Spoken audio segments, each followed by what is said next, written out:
எந்த கூறா இருந்தாலும், எப்படிப்பட்ட கூறாக நாடாக இருந்தாலும் சரி, இந்த ஏகத்துவ கொள்கையில் இருக்கிறவங்களுக்கு ஆரம்ப காலகட்டத்தில் நெருக்கடிகள் இருக்கும், பிரச்சனைகள் இருக்கும். உங்களுடைய எண்ணிக்கை எந்தவாகத்தான் இருக்கும். 1ங்கிற நம்பர்ல தான் நீங்க உங்க எண்ணிக்கை ஆரம்பிக்கும். அடுத்து 2, அடுத்து 3, அடுத்து 4, இப்படித்தான் ஆரம்பிக்கும். அந்த எண்ணிக்கை அதோடய முடிந்து விடாது. 2ங்கிற எண்ணிக்கை இது முற்று பெறக்கூடிய எண்ணிக்கை. இந்த கொள்கைக்கு அல்லாஹ் வளர்ச்சியை தான் வைத்திருக்கிறானே ஒழிய ஒருபோதும் இந்த கொள்கை அந்த 2ங்கிற எண்ணிக்கையோட முடியாது. அது வளர்ந்து கொண்டே இருக்கும் என்கிற வரலாற்றை தான் நபிகள் நாயகம் ஸல்லல்லாஹு அலைஹி வஸல்லம் அவங்க இந்த செய்தியினூடாக நமக்கு சொல்லித் தராங்க. அஸ்ஸலாமு அலைக்கும் வரஹ்மத்துல்லாஹி வபரகாத்துஹு. கண்ணியத்திற்குரிய எல்லாம் உள்ள அல்லாஹ்வின் நல்லடியார்களே, எல்லாம் உள்ள அல்லாஹ்வின் மகத்தான கிருபையினால் புனிதம் நிறைந்த ரமலான் மாதத்திலே நன்மையை எதிர்பார்த்தவர்களாக இங்கே நாம் அமர்ந்திருக்கிறோம். உத்தம தோழர்களின் உன்னத வரலாறு என்கிற தலைப்பில் ஒரு வார காலமாக தொடர்ச்சியாக நபித்தோழர்கள் தொடர்புடைய பல்வேறு செய்திகளை அறிந்து வருகிறோம்.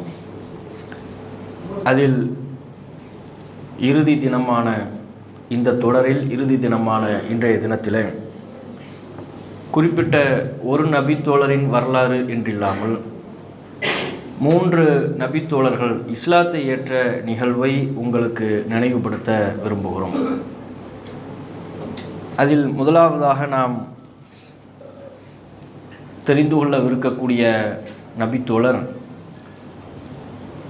ஜுந்துப் இப்னு ஜுனாதா ரலியல்லாஹு அன்ஹு என்று சொல்லப்படுகிற நபித்தோழர். இந்த பெயரை கேட்கின்ற பொழுது நம்மில் பலருக்கு புதியதாக தெரியும். ஜுந்துப் இப்னு ஜுனாதா என்கிற பெயரை நம்மில் பலரும் புதுசாக கேட்போம். ஆனால் இவருக்கு இன்னொரு பெயர் இருக்கிறது. அந்த பெயரை சொன்னால் நாம் அனைவரும் ஓ இவரா என்று தெரிந்து கொள்வோம். அவருடைய பெயர் அபூதர் அல் கிஃபாரி ரலியல்லாஹு அன்ஹு. பொதுவாக நாம் மக்கள் மத்தியில் பரவலாக அறியப்பட்ட பல நபித்தோழர்கள் அவங்களுடைய இயற்பெயரை நம்ம தெரியாமல் இருப்போம். இயற்பெயரை தெரியாமல் இருக்கிறது பெரிய குற்றம் இல்லை, இருந்தாலும் தெரியாமல் இருக்கிறோம். இப்போ அபூ ஹுரைரானா எல்லாத்துக்கும் தெரியும். அபூ ஹுரைரா என்றால் பூனைக்குட்டியின் தந்தை. பூனைக்குட்டியை அதிகமாக அவர் வைத்து கொண்ட காரணத்தினால வந்த புனைப்பெயர். அபூ ஹுரைரா அவருக்குன்னு ஒரு இயற்பெயர் இருக்கிறது, அப்துர் ரஹ்மான் இப்னு சஹர். பிரபலியமான கூற்றின்படி அபூ ஹுரைரா ரலியல்லாஹு அன்ஹு அவர்களுடைய இயற்பெயர் அப்துர் ரஹ்மான் இப்னு சஹர். அப்துர் ரஹ்மான் இப்னு சஹர்னு சொன்னால் நமக்கு தெரியுமா? அபூ ஹுரைரான்னு சொன்னால் தெரியும். அதுபோல் ஜுந்துப் இப்னு ஜுனாதா என்பதுதான் இவருடைய இயற்பெயர். ஆனால் இந்த நபித்தோழரை அபூதர் அல் கிஃபாரி என்று சொல்லும்போது தான் நம்ம அதிகமானவர்கள் அறிந்து வைத்திருக்கிறோம். இவர் நபிகள் நாயகம் ஸல்லல்லாஹு அலைஹி வஸல்லம் அவர்களை நேரில் சந்திப்பதற்கு முன்பே இஸ்லாத்தை ஏற்றுக்கொண்டிருக்கிறார். நபிகள் நாயகத்தை நேரில் மக்காவில் போய் சந்திப்பதற்கு முன்பாகவே நபிகள் நாயகத்தை பற்றிய ஒரு சில செய்திகளை அறிந்து கொண்டிருக்கிறார்.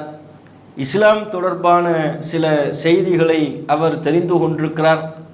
தன்னளவில் குறிப்பிட்ட ஒரு கால இடைவெளியில் நபிகள் நாயகத்தை சந்திப்பதற்கு முன்பு தன்னளவில் இஸ்லாத்தை கடைபிடிக்கக்கூடிய ஒரு நபராகவும் அபூதர் அல் கிஃபாரி ரலியல்லாஹு அன்ஹு அவர்கள் இருந்திருக்கிறார்கள் என்பதை ஹதீஸுகளின் வாயிலாக நாம் தெரிந்து கொள்கிறோம். இவர் தொடர்புடைய செய்தி முஸ்லீமில் 4878 4878வது செய்தியாக பதிவு செய்யப்பட்டிருக்கிறது. அவர் தம்முடைய சகோதரர் உனைஸ் என்பவரிடம் சொல்கிறார், வகது சல்லைத்து யப்னாஹி கப்ல அன் அல்கா ரசூலல்லாஹி ஸல்லல்லாஹு அலைஹி வஸல்லம். அவர் தன்னை பற்றி சொல்கிறார், நான் நபிகள் நாயகத்தை சந்திப்பதற்கு முன்பே தொழுதிருக்கிறேன். ரசூல்லாவை சந்திக்கிறதுக்கு முன்னாலேயே தொழுதிருக்கிறேன். பி சலாசி சினி 3 ஆண்டுகளுக்கு முன்பு, ரசூல்லாவை சந்திப்பதற்கு 3 ஆண்டுகளுக்கு முன்பே நான் தொழுதிருக்கிறேன். அப்போ அவர் கேட்குறாரு, யாரிடத்தில் இந்த தகவலை சொல்கிறாரோ அவர் கேட்குறாரு, லிமன், யாரை தொழுதீர்கள் அப்படின்னு கேட்குறாரு. வணங்குனேன்னா யாரை வணங்குனீங்க? லில்லாஹி, அல்லாஹவை வணங்கினேன். ஃபைன தவஜ்ஜஹு, எதை முன்னோக்கி நீங்கள் வணங்கினீர்கள்? அத்தவஜ்ஜஹு ஹைசு யுவஜ்ஜிஹுனி ரப்பி, என்னுடைய இறைவன் எதை முன்னோக்க சொன்னானோ அதை முன்னோக்கி நான் வணங்கினேன். இவ்வளோ தெளிவாக சொல்கிறார். நபிகள் நாயகத்தை சந்திப்பதற்கு 3 ஆண்டுகளுக்கு முன்பே நான் தொழுதிருக்கிறேன், அல்லாஹவை வணங்கியிருக்கிறேன். என்னுடைய இறைவன் எதை முன்னோக்க வேண்டும் என்று, கிப்லாவாக எதை முன்னோக்க வேண்டும் என்று உத்தரவிட்டானோ அதனை நான் முன்னோக்கி தொழுதிருக்கிறேன் அப்படின்னு சொல்லிட்டு அவர் நபிகள் நாயகத்தை சந்தித்த அந்த நிகழ்வை பற்றி விளக்குகிறார். அவருடைய சகோதரர் உனைஸ் என்பவர் மக்காவில் அவருக்கு ஒரு வேலை இருக்கிறது. இந்த கிஃபாரி என்கிற இந்த கோத்திர மக்களை பொறுத்தவரையிலையும் மக்காவிலிருந்து சிரியாவிற்கு செல்லக்கூடிய வழியில் உள்ள ஒரு பள்ளத்தாக்கு, அந்த பள்ளத்தாக்கில் தான் அந்த மக்கள் இருக்கிறார்கள். அன்றைய அரபுலகத்தை பொறுத்தவரை மக்கா என்பது ஒரு பெரிய மையம். எல்லா பகுதிகளிலிருந்தும் மக்கள் குவியக்கூடிய ஒரு இடமாக மக்கா இருந்தது. பெரும் ஒரு வியாபார தலமாகவும் இருந்தது. காபத்துல்லா என்பது அனைத்து தரப்பு மக்களுக்கும் புனித தலமாகவும் இருந்தது. முஸ்லிம்களும் அதனை புனித தலமாக கருதினார்கள். யூதர்களில் உள்ளவங்களும் அதனை புனித தலமாக கருதக்கூடிய ஒரு நிலையெல்லாம் இருந்தது. பலரும் அங்கே வியாபாரம் செய்வதற்கென்றே வருவார்கள். அப்படிப்பட்ட ஒரு இடமாக காபத்துல்லா என்பது இருந்தது. அப்போ அந்த அடிப்படையில் இவர் ஒரு தேவைக்காக மக்காவுக்கு வர்றார். தன்னுடைய சகோதரர் உனைஸ் என்பவர், நான் ஒரு வியாபாரத்துக்காக வேண்டி மக்காவுக்கு போகிறேன் அப்படின்னு சொல்லி அவர் சொல்கிறார். நீ வியாபாரத்தை எல்லாம் நீ பார்த்துக்கொள் என்று தன்னுடைய சகோதரர் அபூதர் அவர்களிடம் சொல்கிறார். அப்போ அந்த போயிட்டு வரக்கூடிய இடத்துல அவர் சொல்றாரு, லகீத்து ரஜுலன் பி மக்கா அலா தீனிக்க, மக்காவில் நான் ஒரு நபரை பார்த்தேன், அவர் நீ சொல்லக்கூடிய வழிமுறையில் இருக்கிறார். நீ சொல்றிய அல்லாஹ் ஒருத்தனைத்தான் வணங்கணும் என்று உன்னுடைய வழிமுறையை பின்பற்றக்கூடிய ஒரு நபர் மக்காவில் நான் பார்த்தேன். யஸுமு அன்னல்லாஹ அர்ஸலஹு, அவர் தன்னை அல்லாஹ் அனுப்பி வைத்ததாக சொல்கிறார், அல்லாஹ்வுடைய தூதர் என்று அவர் வாதிடுகிறார் அப்படின்னு சொல்லி அவர் சொல்றார். அப்போ அதற்கு முன்பே அன்றைய என்ன ஆரம்ப காலகட்டத்தில் பல நபர்களும் அல்லாஹ்வினால் அருள் செய்யப்பட்ட சில நபர்கள் அந்த சிலை வணக்க வழிபாட்டை இயல்பிலேயே வெறுக்கக்கூடியவர்களாக இருந்தாங்க. எல்லா மக்களும் சிலை வணக்க வழிபாட்டில் மூழ்கி அது தொடர்புடைய செயல்பாடுகளில் மூழ்கி கிடக்கும் பொழுது அல்லாஹ்வினால் அருள் செய்யப்பட்ட சில மக்கள் மட்டும் ஏன் இதை போய் வணங்கி கொண்டிருக்கிறார்கள்? இது சாதாரண கல்லு தானே, இவை எப்படி நம்முடைய தேவைகளை நிறைவேற்றும், நம்முடைய கோரிக்கை எப்படி இவை செவிமடுக்கும், இவை எப்படி நம்மை படைத்த கடவுளாக இருக்க முடியும் என்று சிந்தித்து இவைகளெல்லாம் படைத்த வானம் பூமி எல்லாவற்றையும் படைத்த ஒருவன் இருக்கிறான், அவன்தான் இறைவன் என்ற அந்த ஏகத்துவ சிந்தனை ஒரு சில மக்களுக்கு இருந்தது. அப்போ அந்த கொள்கையை ஆரம்பத்தில் சொல்லியிருப்பார். சொன்ன நேரத்தில் தான் அவர் தன்னுடைய சகோதரர் மக்காவிலிருந்து வியாபாரம் பண்ணி திரும்பி வந்து தன்னுடைய சகோதரரை அபூதர் அவங்கள சந்திக்கும் போது சொல்றார், மக்காவுக்கு போனால் உன்ன மாதிரி ஒருத்தர் இருக்கிறாரு பார்த்தேன், அவர் நீ சொல்வதை போலவே சொல்லி கொண்டிருக்கிறார், கல்லை வணங்கக்கூடாது, அவைகளுக்கு சக்தி இல்லை என்றே பிரச்சாரம் செய்து கொண்டிருக்கிறார், அது மட்டும் இல்லை தன்னை இறைவனின் தூதர் என்று சொல்கிறார் அப்படின்னு அவர் சொல்றார். அப்போ அபூதர் அவங்க திருப்பி கேட்குறாங்க, ஃபமா யக்கூலு நாஸ், தன்னை அவர் அல்லாஹ்வின் தூதர் என்று சொல்கிறார் என்றால் மக்கள் என்ன சொல்கிறார்கள்? மக்கள் அவரை ஷாயிரும், சில பேர் கவிஞன் என்று சொல்கிறார்கள், காஹினுன், சில பேர் ஜோசியக்காரர் என்று சொல்கிறார்கள், சாஹிருன், சூனியக்காரன் என்று இன்னும் சில பேர் சொல்கிறார்கள். தூதரா எல்லாரும் ஏற்றுக்கல, அவர் தன்னை தூதர் என்று கிளைம் பண்றார், பிரச்சாரம் பண்றாரு. ஆனா எல்லாரும் அவரை இறைவனின் தூதர் என்று ஏற்றுக்கொள்ளவில்லை. சில பேர் கவிஞரே, இல்ல சூனியக்காரரே, இல்ல ஜோசிய ஒரு சோதிடம் சொல்லக்கூடிய ஒரு நபர் என்று அவர்களை பற்றி விமர்சனம் செய்து கொண்டிருக்கிறார்கள். ஆனா உனைஸும் அபூதர் அவருடைய சகோதரர் உனைஸ் இருக்கிறார் அல்லவா, அவரும் ஒரு கவிஞர், அரபு மொழியில கவிதைகள் எல்லாம் இயற்றக்கூடியவர். ஆனா அவர் சொல்கிறார், லக்கது சமிஅத்து கௌலல் கஹனத்தி, நான் ஜோசியக்காரர்களுடைய சொல்லை கேட்டிருக்கிறேன், ஃபமா ஹுவ பி கௌலிஹிம், இவர் சொல்வது அவர்களினுடைய சொல் அல்ல, ஜோசியக்காரருடைய சொல்லுமாலாம் தெரியல, அவர்கிட்ட ஏதோ ஒரு உண்மை இருப்பதை போல் தான் எனக்கு தெரிகிறது, அவரிடத்தில் ஒரு நேர்மை இருப்பதை போல் எனக்கு தெரிகிறது அப்படின்னு அவர் சொல்கிறார். சொன்ன உடனே வல்லாஹி இன்னஹு லசாதிகுன், அல்லாஹ்வின் மீது ஆணையாக அவர் உண்மையாளரை என்றுதான் நான் கருதுகிறேன், இன்னஹும் லகாதிபூன், அவரை விமர்சனம் செய்யக்கூடிய மக்கள் தான் பொய்யர்களாக இருக்கிறார்கள், பொய்யா அவரை பற்றி விமர்சனம் செய்து கொண்டிருக்கிறார்கள் அப்படின்னு அப்பவே அவருடைய சகோதரர் அபூதர் அவருடைய சகோதரர் உனைஸ் அவரும் அப்போதே சொல்லி கொண்டிருக்கிறார். அப்போ ஒன்று என்ன செய்கிறார்னா, நான் போய் அபூதர் சொல்றார், நான் மக்காவுக்கு போறேன், அவரை பற்றி நான் விசாரிக்க செல்கிறேன் என்று தம்முடைய சகோதரத்தில் சொல்லிவிட்டு மக்காவுக்கு வரார். ஃபாதைத்து மக்கத்தை, மக்காவிற்கு நான் சென்றேன். போய் நேராக விசாரிக்கிறார். ஐன ஹாதல்லதி ததுஊனஹு அஸ்ஸாபி, நீங்கள் சாபி என்று சொல்கிறீர்களே, அன்றைய காலகட்டத்தில் புதுசாக அவங்க முன்னோர்களுடைய கொள்கையை மறுத்து புதிய கொள்கையை சொல்லக்கூடியவருக்கு சாபி என்று சொல்வார்கள். மதம் மாறியவருக்கு சாபி, இவர் நம்ம மதத்தில் இல்லை, நம்ம மார்க்கத்தில் இல்லை, இவர் புதிதான ஒரு மார்க்கத்தை சொல்கிறார், நாம் வணங்கக்கூடிய தெய்வங்களை எல்லாம் இவர் மறுக்கிறார் என்கிற நபருக்கு என்னன்னு பேர் சொல்லுவாங்கன்னா சாபி அப்படிங்குவாங்க. இப்போ இன்றைக்கு தமிழகத்தில் அல்லாஹ் ஒருவனைத்தான் வணங்க வேண்டும், தர்காவை வணங்கக்கூடாது, தர்காவில் அடக்கம் செய்யப்பட்டிருக்கிற சமாதிகள்கிட்ட போய் துவா கேட்கக்கூடாது, தர்காவில் போய் சஜிதா பண்ணக்கூடாது இப்படின்னு சொன்னால் நமக்கு பேர் என்ன? இன்னைக்கு பேர் வைப்பாங்கல்ல, உங்க வஹாபி அப்படிங்குவாங்க. ஆரம்ப காலகட்டத்தில் நஜாத்காரர்கள், நஜாத்துன்னு ஒரு பத்திரிகையை நம்ம வெளியிட்டுக்கிட்டு இருந்தோம். அந்த நேரத்தில் நமக்கு பேர் என்ன, இவங்கெல்லாம் நஜாத்துக்காரர்கள் அப்படின்னு சொல்லிக்கிட்டு இருந்தாங்க. இவங்கெல்லாம் வஹாபிகள் அப்படின்னு சொன்னாங்க. எல்லா பேருமே நல்ல பேர் தான். நமக்கு அல்லாஹ்வுடைய கிருபையில் இவங்க வச்ச பேர் ஃபுல்லாக என்ன, நஜாத்னா வெற்றி, வெற்றியாளர்கள் அப்படின்னு அர்த்தம். வஹாப்னா வாரி வழங்கும் வள்ளல், அல்லாஹ், அல்லாஹ்வை சார்ந்தவர்கள், இறைவனை சார்ந்தவர்கள். நல்ல வேளை நமக்கு வச்ச பேர் ஃபுல்லாக என்ன பேராக தான் இருக்கு, நல்ல பேராக தான் இருக்கு. அவங்களுக்கு என்ன பேர் வச்சிருக்கிறாங்கன்னா அன்றைய காலகட்டத்தில் இவர் சாபி அப்படின்னு சொல்லி கொண்டிருந்தார்கள். அப்ப இவர் போய் அபூதர் போய் கேட்கிறாரு, வெள்ளந்தியா விசாரிக்கிறார், அந்த சாபி, நீங்க யாரோ ஒரு சாபி, மதம் மாறியவர் என்று ஒருவரை சொல்லிக் கொண்டிருக்கிறீர்களே, புதிய கொள்கையை சொல்பவர் என்று சொல்லிக் கொண்டிருக்கிறீர்களே, அவர் எங்க அப்படின்னு சொல்லி விசாரிச்சிட்டார். மக்காவில் போய் விசாரிக்கிறார். விசாரிச்ச உடனே யாரிடத்தில் விசாரித்தாரோ அந்த மக்கள் எல்லாரும் சேர்ந்து, வாங்கப்பா, இந்த இவரே சாபி மாதிரி தான் இருக்கிறாரு அப்படின்ட்டாங்க. நம்ம கிட்ட ஒரு சாபி வந்து மாட்டி இருக்கிறாரு, வாங்க அப்படின்னு சொல்லி, இவரே மதம் மாறியவர் போல் தான் தெரியும், அவரை பத்தி விசாரிக்கிறார்னா. அங்கு மக்காவில் இன்று அன்றைக்கு இருந்த காலகட்டத்தில் நபிகள் நாயகம் ஸல்லல்லாஹு அலைஹி வஸல்லம் அவர்களும் ஓரிரு நபர்களும் தான் இஸ்லாத்தை ஏற்றுக்கொண்டவர்களா இருக்கிறாங்க. அந்த ஈமானை ரகசியப்படுத்தி வைத்துக் கொள்ளக்கூடியவர்களாகவும், குறிப்பிட்ட சில நபர்களுக்கு மத்தியில் தனித்தனியாக சந்தித்து இஸ்லாமிய பிரச்சாரத்தை முன்வைப்பவர்களாகவும் இருக்கிறாங்க. அப்ப இப்படியான காலகட்டத்தில் இவர் பகிரங்கமா கேட்கிறாருன்னா இவரே சாபியாத்தான் இருப்பாரு. அவர் சத்தம் போட்டு கூப்பிடுறாங்க, எல்லாரும் வாங்க, இங்க ஒரு சாபி வந்து மாட்டி இருக்கிறாரு, விடக்கூடாது இவரை, எல்லாரும் வாங்க அப்படின்னு கூப்பிடுறாங்க. கூப்பிட்டோடனே அவர் சொல்றாரு, எல்லாரும் வந்தாங்க, வந்து கையில என்ன கிடைக்குதோ அதை வச்சு என்ன அடிச்சாங்க. மால அலைய அஹ்லுல் வாதி, அந்த பள்ளத்தாக்கில் இருந்த, மக்காவுமே அன்றைக்கு ஒரு பள்ளத்தாக்கு போலத்தான், அங்க இருந்த எல்லா மக்களுமே பிகுல்லி மதரத்தின் அதுமின், கையில கிடைக்கிற மண்டவோடு, எலும்பு, இதையெல்லாம் கொண்டு என்றை நன்றாக அடித்தனர். ஹத்தா ஹரர்து மகிஷியன் அலைய, நான் மயக்கம் போட்டவனாக கீழே விழுந்து விட்டேன். அடிச்ச அடியில் எனக்கு என்ன ஆச்சுன்னு தெரியல, ஒரு கட்டத்தில் நான் மயக்கம் போட்டு கீழே விழுந்துட்டேன். தெளிவடைஞ்சு எழுந்து நின்று பார்க்குற யாருமே இல்லை, என்னை சுற்றி யாருமே இல்லை, முகத்தில் ரத்தம், அவ்வளோ அடி, கடுமையான ரத்தம் வழிந்து கொண்டு இருந்தது. ஃபஅதைது ஜம்ஸமை, ஜம்சம் கிணறுக்கு சென்றேன், ஜம்சம் தண்ணீரை எடுத்து ஃபகஸல்து அன்னி அத்திமா, என்னுடைய முகத்தில் உள்ள, என்னுடைய உடம்பில் உள்ள ரத்தத்தை தடவினேன், கழுவினேன். பாருங்க, ஜம்சம் தண்ணீரால் தம்முடைய ரத்தத்தை கழுவுறாரு. நமக்கு ஜம்சம் தண்ணி குடிக்கிறதுக்கு என்ன பெரிய சிரமமா இருக்கும். மக்காவிலிருந்து யாரும் கொண்டு போன, உம்ரா போயிட்டு வர்றாங்க, ஹஜ்ஜுக்கு போயிட்டு வர்றாங்கன்னா ஜம்சம் தண்ணி கொண்டு வருவாங்க, ஒரு கேன்ல கொண்டு வந்து சொந்த பந்தங்களுக்கெல்லாம் கொடுப்பாங்க. கொடுக்கறது எவ்வளவு, ஒரு மூடி அளவுக்கு தான் கிடைக்கும். அந்த மூடிய பவ்யமா நம்ம வாங்கி, சில பேர் அதுல தவறான நம்பிக்கையெல்லாம் குடிப்பாங்க. ஜம்சம் தண்ணீரை நின்று கொண்டு தான் குடிக்கணும் அப்படின்னு சில பேர்ட்ட நம்பிக்கை.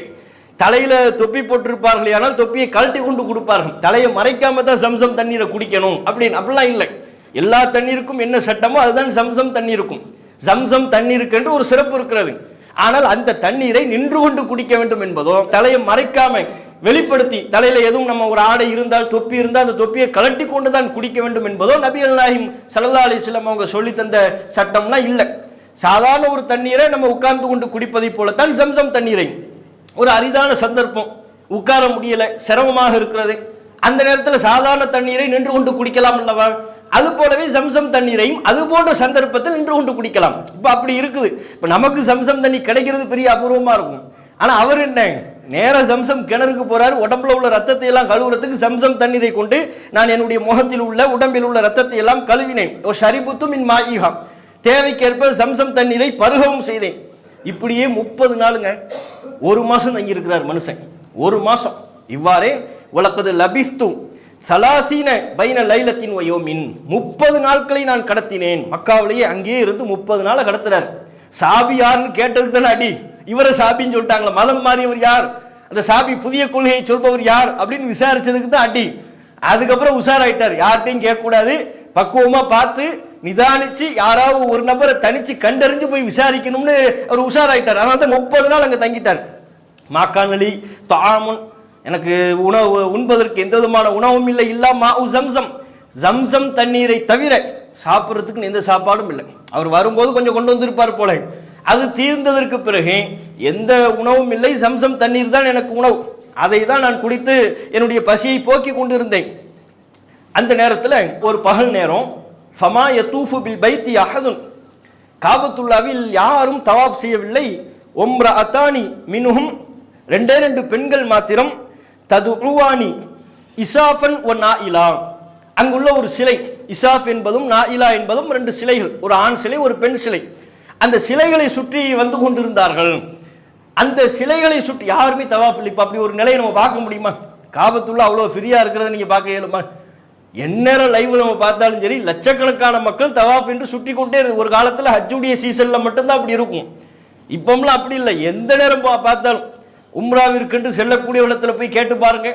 உம்ராவிற்கென்று எந்த மாதத்தில் ஹஜ்ஜுடைய காலமோ ஹஜ்ஜு முடிந்த காலமோ, ஹஜ்ஜுடைய காலத்தில் உம்ரா விசா கொடுக்க மாட்டாங்க, ஹஜ்ஜு முடிந்ததற்கு பிறகுதான் கொடுப்பாங்க. ரமலான் காலத்திலும் சரி, ரமலான் அல்லாத ஏனைய காலங்களிலும் சரி, தவாஃபுக்கென்று மக்கள் சுற்றி கொண்டு ஆயிரக்கணக்கான லட்சக்கணக்கான மக்கள் வர்றாங்க போறாங்க போய்கொண்டே இருக்கிறார்கள்.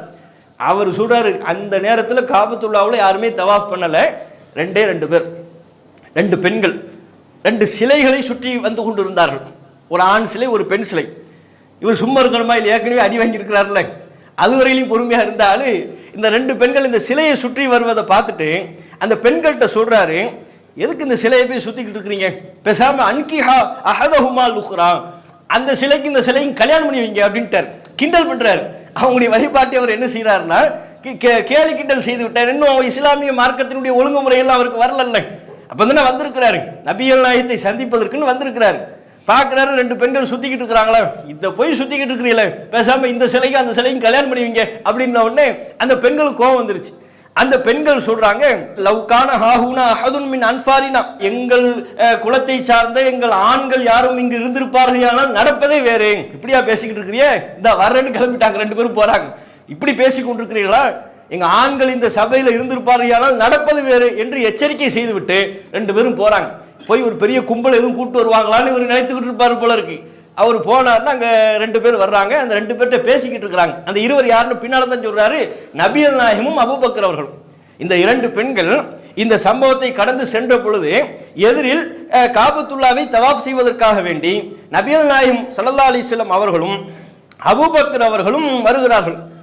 இந்த பெண்கள் ஏதோ பேசிக்கொண்டே வருவதை பார்த்துட்டு கேட்குறாங்க, மாலக்குமா என்னாச்சு அப்படின்னு கேட்கும்போது அந்த பெண்கள் நடந்ததை சொல்லிடுறாங்க. அந்த பாருங்க, ஒரு புதுசா ஒருத்தர் வந்திருக்கிறாரு, எங்ககிட்ட தகாத வார்த்தையில பேசுறாரு, பேசக்கூடாத பாஷையில பேசுறாரு அப்படின்னு அவரை பத்தி கம்ப்ளைண்ட் பண்றாங்க. அதை கேட்டுட்டு நபிகள் நாயகம் ஸல்லல்லாஹு அலைஹி வஸல்லம் அவங்களும் அபூபக்கர் அவர்களும் வர்றாங்க. ஜா ரசூலுல்லாஹி, அல்லாஹ்வின் தூதர் வந்தார்கள்.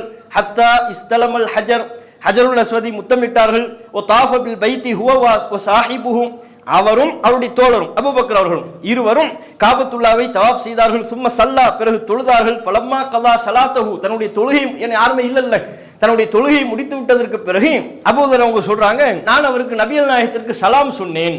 அப்ப சலாமை பத்தி எல்லாம் தெரிஞ்சுக்கிட்டு தான் போயிருக்கிறார். அந்த அந்த விஷயத்தை, அந்த நடைமுறை பற்றி எல்லாம் ஓரளவு தெரிந்திருக்கிறார். ரசூலுல்லாஹ் தொழுது முடித்ததற்கு பிறகு நான் சொன்னேன், அஸ்ஸலாமு அலைக்க யா ரசூலல்லாஹ், அல்லாஹ்வின் தூதரே உங்கள் மீது சலாம் உண்டாகட்டுமாக அப்படின்னு நான் சொன்னேன். நபிகள் நாயகம் திருப்பி சொன்னாங்க, வ அலைக்க ரஹ்மத்துல்லாஹி, அல்லாஹ்வுடைய அருள் உங்களுக்கு உண்டாகட்டுமாக. மன்னன்த, யார் நீங்க, சலாம்லாம் சொல்றது பார்த்தா பலமா இருக்கு, ஆளும் பார்க்க புதுசா இருக்கிறீங்க, மன்னன்த யார் நீங்க அப்படின்னு ரசூலுல்லாஹ் கேட்கிறாங்க. அவர் சொல்றார், மின் ஹிஃபாரின், நான் ஹிஃபாரி கோத்திரத்தை சார்ந்தவன். பேரை சொல்லலை, தான் குலத்தை சொல்றார். அன்றைக்குள்ள காலகட்டத்தில் உங்க குலம் கோத்திரம் அதான் அடையாளம். பேரை கட்டோம்னா 10 தலைமுறைக்கு சேர்த்து சொல்லுவாங்க. இன்னாரின் மகனும் இன்னாரின் மகனும் இன்னார் இப்னு சொல்லி ஒரு 10 வரும். நமக்கு 2 இப்னு, 2 தகப்பனார் சொல்றதே என்னவா இருக்கும், பெரிய யோசனையா இருக்கும். நம்ம தகப்பனார் பேர் கேட்டா சொல்லிடுவோம், நம்ம தகப்பனாருடைய தகப்பனார் பேரை கேட்டா கூட லேசா மண்டையை சொரிஞ்சிட்டு சொல்லிடுவோம். அவருடைய தகப்பனார் பேர் கேட்டா சொல்லுவோம். நம்ம வேடிக்கைக்காக எதுக்கு சொல்றோம்னா, 2 தலைமுறைக்கு முந்தி உள்ளவங்களை கேட்டாலே நம்ம யோசிக்க ஆரம்பிப்போம். யோசிச்சு தான் சொல்லணும், நம்ம வீட்டில் உள்ள பெரியவங்ககிட்ட கேட்டு சொல்லணும். ஆனா அன்றைக்குள்ள காலகட்டத்தில் 10-15 தலைமுறை மனப்பாடமா வச்சிருப்பாங்க. 15 தலைமுறையில தம்முடைய தகப்பன் வழியிலையும் தம்முடைய தாய் வழியிலையும் 15 தலைமுறைக்கு முன்னால உள்ளவங்களுடைய பேர் என்ன அவங்க அப்படின்னு சொல்லி சொல்லுவாங்க. அதுதான் அவங்களுக்கு பெருமை. அப்ப முதலாவது அவங்க எதை பத்தி தன்னை அடையாளப்படுத்துறாருன்னா, நபிகள் நாயகம் நீங்க யாருன்னு கேட்கும்போது, மின் ஹிஃபார், நான் ஹிஃபாரி கோத்திரத்தை சார்ந்தவன் அப்படின்னு சொல்லிடுறாரு. சொன்ன உடனே நபிகள் நாயகம் ஸல்லல்லாஹு அலைஹி வஸல்லம் கையை அப்படி நெத்தியில் இப்படி தடவுனாங்க அப்படிங்கிறாரு. அபூதர் சொல்றாங்க, இப்படி தடவுனாங்க. ஏன்னா இந்த ஹிஃபார் ஏன்னு காரணம் அதுல இல்லை, அவர் சொல்கிறார். கிஃபாரி என்கிற இந்த கோத்திரத்தார்களை பொறுத்தவரை ஆரம்ப காலகட்டத்தில் அவங்களுடைய தொழிலாக அன்றாட செயலாக வழிப்பறி தான் இருந்தது. வழிப்பறி தான். மக்காவிலிருந்து சிரியாவுக்கு போகக்கூடிய ஒரு பள்ளத்தாக்கில் இருக்கிறாங்க. யாரும் அந்த பள்ளத்தாக்கை கடந்து சென்றால் வழிப்பறி செஞ்சிருவாங்க. அவங்க பொருளாதாரத்தை எல்லாம் திருடிக் கொள்வார்கள். அவங்க பொருளாதாரத்தை அபகரித்து கொண்டு அதில் தான் தங்களுடைய வாழ்க்கையை கழிப்பார்கள். இது அந்த கோத்திரத்தார்களுடைய ஒரு செயல்பாடாக இருந்தது. அதிகமானவர்கள் அதைத்தான் ஆரம்ப காலகட்டத்தில் செஞ்சுக்கிட்டு இருந்தாங்க. அப்போ ஹிஃபாரி கோத்திரத்தை சார்ந்தவன் சொன்ன உடனே நபிகள் நாயகம் தம்முடைய கையால் நெற்றியை தடவி கொண்டிருந்தார்கள். அப்போ அடுத்து அவர் சொல்கிறார், சும்ம ரஃபா ராசஹு, பிறகு தலையை உயர்த்தி பார்த்து நபிகள் நாயகம் கேட்டாங்க, மத்தா குந்தஹாஹுனா, எப்போ இங்கே வந்தீங்க நீங்கள் அப்படின்னு சொல்லி கேட்டாங்க. விசாரிக்கிறாங்க கூடுதலாக. நான் 1 மாதமாக அங்கே தான் இருக்கிறேன் அப்படிங்கிறாங்க. 1 மாதமாக அங்கே தான் இருக்கிறீங்களா? ஃபமன்கான இத்துழிமுக்க, உங்களுக்கு சாப்பாடு தர்றது யார்? 1 மாதமாக அங்கே இருக்கிறீங்கன்னா சாப்பாடுக்கு என்ன பண்ணுறீங்க? அவர் நடந்ததை சொல்கிறார். மாக்கான் அலி தாமுன்னு இல்லாமா சம்சம், சாப்பாடெல்லாம் ஒன்றுமே இல்லை, ஜம்சம் தண்ணீரை குடித்து என்னுடைய காலத்தை நான் ஓட்டி கொண்டிருக்கிறேன், இப்படித்தான் எனக்கு பசியை போக்கி கொண்டிருக்கிறேன். அப்போ நபிகள் நாயகம் சொல்கிறாங்க, ஜம்சம் தண்ணீரா இன்னஹா முபாரக்கத்துன், உண்மையில் அது அருள்வளம் பொருந்தியதுதான், ஒரு வகையில் அதில் உள்ள அருள்வளமே என்னுடைய பசியை போக்கி இருக்கக்கூடும் என்று நபிகள் நாயகம் ஸல்லல்லாஹு அலைஹி வஸல்லம் அவங்க பதில் சொல்கிறாங்க. அப்போ அபூபக்கர் அவங்க கேட்குறாங்க, யார் ரசூலுல்லாஹ், அல்லாஹ்வின் தூதரே, இக்தன்லி, எனக்கு அனுமதி கொடுங்க, ஃபி தஆமிஹி அல்லைலா, இந்த இரவு வேண்டுமானால் அவரை அழைத்து நான் சாப்பாடு கொடுக்குறேன், 1 மாசமா சாப்பிடாம இருக்கேங்கிறாரு, எனக்கு அனுமதி கொடுங்க, நான் சாப்பாடு கொடுக்குறேன் அப்படின்னு சொல்லி சொல்றாங்க. ரசூலுல்லாஹ் வந்து சரி இவருக்கு தேவையான உணவை ஏற்பாடு பண்ணி கொடுங்கன்னு அபூபக்கர் ரலியல்லாஹு அன்ஹு அவங்க இடத்துல சொல்றாங்க. அதற்கு பிறகு அபூபக்கர் அவர்கள் என்னை ஒரு தோட்டத்திற்கு அழைத்து சென்றார்கள். ஃபஜஅல யக்பிது லனா மின் ஜபீபி தாயிஃப், தாயிஃபிலிருந்து வந்த அங்கு விளைந்த பேரிச்சம்பழத்தை எனக்கு தந்தார்கள். கானதாலிக்க அவ்வளவு தாமின் அக்கல் துகுபிகா, நான் மக்காவில் சாப்பிட்ட முதல் உணவு தாயிஃபிலிருந்து வந்த பேரிச்சம்பழம், அபூபக்கர் அவர்கள் எனக்கு தந்த அந்த பேரிச்சம்பழம், அதுதான் நான் மக்காவில் சாப்பிட்ட முதல் உணவு அப்படின்னு சொல்றாரு. அது வரையில இவர் இங்கிருந்து கொண்டு போயிருந்தார்கள் அந்த சாப்பாடு கொஞ்சம், அதுக்கப்புறம் சம்சம் தண்ணீர் தான். மக்காவில் என்று இவர் எந்த விதமான உணவையும் சாப்பிடல போல. முதலாவதா நான் மக்காவில் சாப்பிட்டது அபூபக்கர் அவர்கள் அந்த தந்த தாயிஃப் நகரத்து பேரிச்சம்பழத்தை தான் நான் சாப்பிட்டேன். சும்மா அத்தைத்து ரசூலுல்லாஹி ஸல்லல்லாஹு அலைஹி வஸல்லம் நல்லா சாப்பிட்டு பசி, ஏன்னா பசியே இருக்கிறேன்னு சொல்லிட்டார்ல, 1 மாசமா சாப்பிடலன்னு சொன்ன உடனே தான் அபூபக்கர் அவங்க நான் சாப்பாடு கொடுக்குறேன்ட்டு ரசூலுல்லாஹ்விடத்தில் அனுமதி கேட்டு சாப்பிட்டாச்சு. சாப்பிட்டு முடிச்சதும் நேரம் ரசூலுல்லாஹ்விடத்தில் வந்துட்டாங்க. நபிகள் நாயகம் ஸல்லல்லாஹு அலைஹி வஸல்லம் அவங்க இடத்துல வந்து ரசூலுல்லாஹ்வுடைய கையை பற்றி பிடித்து இஸ்லாத்தை ஏற்றுக்கொள்கிறார். ஏற்றுக்கொண்டதற்கு பிறகு நபிகள் நாயகம் அவங்க திருப்பி கேட்குறாங்க, ஃபஹல் அன்த முபல்லிகுன் அன்னி கௌமக், என்னை பற்றி உன் சமூகத்தில் எடுத்து வைப்பாயா? நான் சொன்ன இந்த கொள்கைகளை, நீ இப்போது அறிந்து கொண்ட இஸ்லாத்தின் இந்த செய்திகளை உன்னுடைய சமூகத்தாருக்கு நீ எத்தி வைப்பாயா அப்படின்னு கேட்குறாங்க. அஸல்லாஹு யன்ஃபஅஹும் பிக வ யஅஜுருக ஃபீஹிம், அவ்வாறு நீ செய்வாயானால் உன் மூலமா அவர்களுக்கு அல்லாஹ் நலவை நாடுவான், உனக்கு அதுல கூலி கிடைக்கும், உனக்கு நன்மை கிடைக்கும், என்னிடமிருந்து தெரிந்து கொள்ளக்கூடிய செய்திகளை அவர்களுக்கு நீ எடுத்து சொல்வாயா, உனக்கு நன்மை அப்படிங்கிறாங்க. அவர் சொல்றாரு, கண்டிப்பா நான் சொல்வேன் அப்படின்னு சொல்லி சொன்னேன். இப்படித்தான் நபிகள் நாயகத்தை சந்தித்து இஸ்லாத்தை ஏற்றுக்கொண்டதை அறிவித்து நபிகள் நாயகத்திடமிருந்து இஸ்லாம் சம்பந்தமான செய்திகளை எல்லாம் நான் தெரிந்து கொண்டு வந்தேன். வந்து இவர் நேரம் என்ன செய்யறார், வர்றார், தன்னுடைய சகோதரர் உனைஸ்ட வர்றார். உனைஸ்ட வந்து சொல்றார், ஃபாத்தைத்து உனைசன், என்னுடைய சகோதரர் உனைசிடத்தில் வந்து என்னாச்சு போனியா, உன்னுடைய நபரை நீ பார்த்தாயா அப்படின்னு உனைசும் விசாரிக்கிறார். ஏன்னா இவர் போனதுக்கு உண்டான நோக்கம் காரணம் எல்லாமே தெரியும்ல, இல்லை பார்த்தாயா, சந்தித்தாயா, பேசினாயன்னு விசாரிக்கிறார். அவர் நடந்ததை எல்லாம் சொல்றார். சொல்லிட்டு நீ இஸ்லாத்தை ஏற்றுக்கங்கிறார். ரசூலுல்லாஹ்விடம் எதை சொன்னாரோ அங்கிருந்து ஆரம்பிக்க, தன் சகோதரரின் புறத்திலிருந்து ஆரம்பிக்கிறார், இஸ்லாத்தை ஏற்றுக்க அப்படின்ன உடனே உனைஸ் ஆரம்பத்தில் என்ன சொன்னாரு, மக்கள் என்ன பேசிக் கொள்கிறார்கள்னு அபூதர் கேட்டார் அல்லவா ஆரம்பத்தில். மக்கள் இவரை பற்றி கவிஞர் என்று சொல்கிறார்கள், சூனியக்காரன் சொல்றாங்க, ஆனா அதெல்லாம் பொய் சொல்ற மாதிரி தெரியுது, அவரிடத்தில் ஏதோ ஒரு உண்மை இருக்கிறதுன்னு ஆரம்பத்தில் ஒரு லேசான ஒரு சாய்வு அவருடைய உள்ளத்தில் இருந்தது. இவர் அபூதர் அவர்கள் மேற்கொண்டு சொன்னதற்கு பிறகு உனைஸ் அவர்கள் சொல்லிவிட்டார்கள், மாபி ரகுபத்துன் அன்தீனிக்க, உன் மார்க்கத்தை புறக்கணிக்கும் எண்ணம் எனக்கு இல்லை, நீ சொல்லக்கூடிய இந்த மார்க்கத்தை புறக்கணிக்கிறதுக்கு என்னிடத்தில் எந்த விதமான காரணமும் இல்லை, இன்னி கத அஸ்லம்து, நான் இப்போது இஸ்லாத்தை ஏற்றுக்கொள்கிறேன். அபூதர் அவர்கள் தம்முடைய சகோதரர் உனைஸிடத்தில் சொன்ன உடனே உனைஸும் இஸ்லாத்தை ஏற்றுக்கொண்டார் என்கிற செய்தியை பார்க்கிறோம். அதுக்கப்புறம் அவர்கள் இருவருமாக சேர்ந்து தம்முடைய தாயாரிடத்தில் வருகிறார்கள். அபூதர் அல் கிஃபாரி அவருடைய தாயிடத்தில் வருகிறார்கள். தாயிடத்திலேயும் மார்க்கத்தை பற்றி எடுத்துரைக்கிறார்கள். எடுத்துரைத்த உடனே அவங்க தாயாரும் சொல்றாங்க, உனைஸ் அவர்கள் சொன்னதை போலவே சொல்கிறார்கள், மாபி ரகுபத்துன் அன் தீனிக்குமா, நீங்க 2 பேரும் சொல்லக்கூடிய இந்த மார்க்கத்தை புறக்கணிக்கும் அவசியம் எனக்கு இல்லை, கரெக்டா தெரியுது, நீங்க சொல்லக்கூடிய இந்த மார்க்கம் தான் சரியாக தெரிகிறது. ஃபஇன்னி கத அஸ்லம்து வ சத்தக்து, நானும் இஸ்லாத்தை ஏற்றுக்கொள்கிறேன், நானும் நபிகள் நாயகத்தை உண்மைப்படுத்துகிறேன் அப்படின்ட்டாங்க. பாருங்க, அவங்க தாயாரெல்லாம் நபிகள் நாயகத்தை சந்திக்கவே இல்லை. சந்திப்பதற்கு முன்பே அபூதர் அல் கிஃபாரி அவருடைய பிரச்சாரத்தினால் ஈர்க்கப்பட்டு இஸ்லாமிய மார்க்கத்தை ஏற்றுக்கொண்டு நபிகள் நாயகத்தை உண்மைப்படுத்தி விடுகிறார். அதற்கு பிறகு அவர் விடலை, அபூதர் அல் கிஃபாரி அவர்கள் என் சமூகத்தாரிடத்தில், அவங்க கிஃபாரி கோத்திரம் இருக்கிறாங்கல்ல, கோத்திர மக்கள் மத்தியில் நான் வந்தேன், அவர்களுக்கு இஸ்லாத்தை பற்றி நபிகள் நாயகம் எனக்கு சொன்ன செய்திகளை எல்லாம் எடுத்து சொன்னேன்.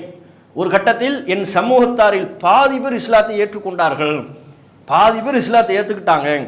அதுக்கப்புறம் குர்ஆனை எல்லாம் கற்று என் சமூகத்தில் இருந்த ஐமா பின் ரஹ்லா அவரும் கிஃபாரி கோத்திரத்தை சார்ந்த ஒருவர். அவர் மக்களுக்கெல்லாம் தலைமை தாங்கி தொழ வைக்கக்கூடிய இமாமாக ஆகிவிட்டார். அவர்தான் அன்றைக்கு ஒரு பெரிய ஒரு தலைவராகவும் உருவெடுத்தார் என்று தம்முடைய குலத்தாரை பற்றி, தம்முடைய கோத்திரத்தாரை பற்றிய செய்திகளை சொல்கிறார். அதுக்கப்புறம் ரசூலுல்லாஹ் மதீனாவுக்கு வந்துட்டாங்க. மக்காவில் இருந்தாங்கல்ல, மதீனாவுக்கு வந்துட்டாங்க. இது கதீம ரசூலுல்லாஹி ஸல்லல்லாஹு அலைஹி வஸல்லம் அல் மதீனா. நபிகள் நாயகம் அவர்கள் மதீனா வந்ததற்கு பிறகு அஸ்லம்னா, எங்கள் குலத்தார் முழுவதும் நாங்கள் இஸ்லாத்தை ஏற்றுக்கொண்டு விட்டோம். கிஃபாரி கோத்திரத்தார்கள் முழுவதுமே. ஆரம்பத்தில் இவர் ஒரு ஆள், ரெண்டாவது பெருசுன்னு அவருடைய சகோதரர், மூன்றாவது அவங்களுடைய தாயார், அதுக்கப்புறம் அவங்க கோத்திர மக்கள்ல பாதி பேர். ரசூலுல்லாஹ் மதீனாவுக்கு வரதுக்குள்ள இவர் பிரச்சாரம் பண்ணிக்கிட்டே இருந்திருக்கிறார். மதீனாவுக்கு வந்ததுக்கு அப்புறம் ஒட்டுமொத்த கோத்திரத்தாரையும் அழைத்து, அல்லாஹ்வின் தூதர், என் சமூகத்தார் அனைவரும் இஸ்லாத்தை ஏற்றுக்கொண்டு விட்டார்கள் அப்படிங்கிறாங்க. ரசூலுல்லாஹ்வுக்கு பெரிய மகிழ்ச்சி.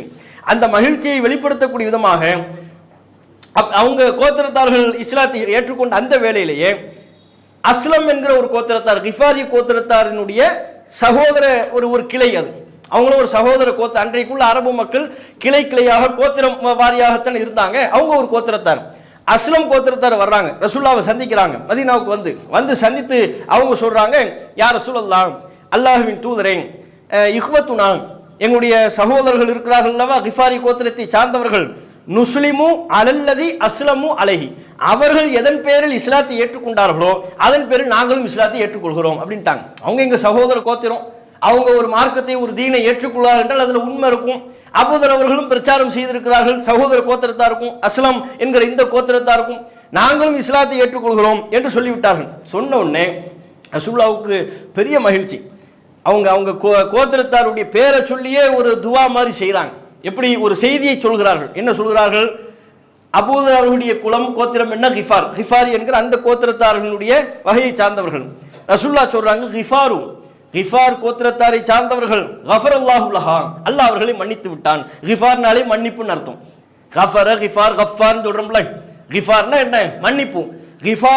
கிஃபார் கோத்திரத்தாரை சார்ந்தவர்கள், கஃபரல்லாஹு லஹா, அல்லாஹ் அவர்களை மன்னித்து விட்டான். அஸ்லம் கோத்திரத்தாரை சார்ந்தவர்கள், சாலமஹுல்லாஹ், அல்லாஹ் அவர்களுக்கு நிம்மதியை வழங்கி விட்டான், பாதுகாப்பை வழங்கி விட்டான். அஸ்லம் சலாம்னா நிம்மதி, பாதுகாப்பு, அமைதின்னு அர்த்தம். அப்ப ரெண்டு கோத்திரத்தார்கள் இஸ்லாத்தை ஏற்றுக்கொண்டதை நபிகள் நாயகம் ஸல்லல்லாஹு அலைஹி வஸல்லம் அவர்கள் அது தொடர்பான தம்முடைய மகிழ்ச்சியை வெளிப்படுத்தக்கூடிய விதமா இவ்வாறு துவா செய்தார்கள் என்கிற சம்பவத்தையும் நம்ம பார்க்கிறோம். கிஃபார் கோத்திரத்தார்கள், கிஃபார்னா மன்னிப்பு, அல்லாஹ் அவங்களுக்கு மன்னிப்பை வழங்கி விட்டான். அது எந்த கருத்தில் கூட இருக்கலாம். அவங்க ஆரம்ப காலகட்டத்தில் செய்த தவறுகள், அவங்களுடைய அல்லாஹ் ரசூலுடைய போதனைக்கு எதிராக அவங்க செய்த பிழைகள், அதையெல்லாம் அல்லாஹ் மன்னித்து விட்டாங்கிறாங்க. அதே மாதிரி அஸ்லம் கோத்திரத்தார், அவங்களுக்கு எல்லாம் பாதுகாப்பு கொடுத்துட்டான். அவங்க இந்த இஸ்லாத்தை ஏற்றுக்கொண்டதினால் அல்லாஹ்வின் அருளில் நுழைந்து விட்டார்கள் என்கிற செய்தியை நபிகள் நாயகம் ஸல்லல்லாஹு அலைஹி வஸல்லம் சொல்றாங்க. இதே செய்தி இப்போ நம்ம சொன்னது முஸ்லீம்ல 48-78 தமிழ்லேயே நீங்கள் படித்து பார்க்கலாம். அப்படியே அழகா ஒரு சம்பவமாக, நீண்ட ஒரு சம்பவமாக அதில் பதிவு செய்யப்பட்டிருக்கும். இதே சம்பவம் புகாரில 35-22 3522 அந்த இலக்கத்தில் பதிவு செய்யப்பட்டிருக்குது. அதில் ஒரு கூடுதல் ஒரு செய்தியா, அவர் இஸ்லாத்தை ஏற்றுக்கொண்டதாக நபிகள் நாயகத்திடம் சொல்லும் பொழுது நபிகள் நாயகம் சொல்லுவாங்க, யா அபாதரன் உக்தும் ஹாதல் அம்ர், அபூதர் அவர்களை நீங்கள் இஸ்லாத்தை ஏற்றுக்கொண்டது ரகசியமாக வைங்க. மக்காவில் அவர் இஸ்லாத்தை ஏற்றுக்கிட்டார், ரகசியமாக வைங்க, யார்ட்டையும் வெளிப்படுத்தாதீங்க. இப்போ ஊருக்கு கிளம்பிடுங்க. ஏன்னா எங்கள் நிலைமையை பார்த்தீங்கல்ல, நாங்களே எவ்வளோ சிரமப்பட்டுக்கிட்டு இருக்கிறோம், நீங்களும் சிரமப்படக்கூடாது, கிளம்புங்கிறாங்க. அப்போ ஆனால் அவர் சொல்கிறாரு, ரசூலுல்லாஹ் முன்னிலையில் அந்த சபையிலேயே சொல்கிறார், வல்லதி பஅஸக பில் ஹக், உண்மையை கொண்டு உங்களை அனுப்பிய இறைவன் மீது ஆணையாக, லஅஸ்ருஹன்ன பிஹா பைன அதுஹுரிஹிம், இதே மக்காவில் உள்ள மக்கள் மத்தியில் இந்த கொள்கையை நான் சொல்லியே தீருவேன், உறக்க சொல்வேங்கிறார். அங்கே தானே அடி வாங்கினார், அங்கே தானே வந்தவொடனே அடிச்சாங்க.